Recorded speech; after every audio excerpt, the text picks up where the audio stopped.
In this video, I will show you how to connect 5 GHz Wi-Fi on PC. This should be a quick and easy tutorial to follow, but before we do continue, please consider leaving a like on the video and also subscribing to the channel. I really do appreciate it. Connecting to a 5 GHz Wi-Fi connection is going to give you a much better and faster internet experience. To get started, what you're going to want to do from your desktop is come down to your taskbar at the bottom, click onto the search box and type Device Manager. Then underneath Best Match, click onto Device Manager, and that's going to open up your device manager. Next, what you want to do is locate network adapters. Click onto the small arrow next to network adapters and then go ahead and find your Wi-Fi adapter card. So my one is here, it's this third one down, and what you want to do once you've located it is right click onto it, and on this menu that comes up, come and click onto properties. What that's going to do is bring up a window like this. From here, come up to the top and click onto the advanced tab just up here, and what you want to do is in property over here, you want to come down and select preferred band, give that a click there,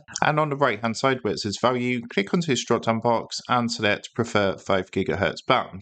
Once that's done, click OK to apply your changes, and what that's going to now do is when you connect to an internet, if there is 5 GHz available, then of course it's going to choose a 5 GHz Wi-Fi connection, giving you a much better and faster internet experience. So that is how to connect to 5 GHz Wi-Fi on PC. With that being said, I hope this quick tutorial did help you out today, and if this did help you out, I would really appreciate it if you was to consider dropping down below the video, leaving a like, and also subscribing to the channel. With that being said, I just want to take a minute to thank you guys for watching this quick tutorial, and I will see you in the next video.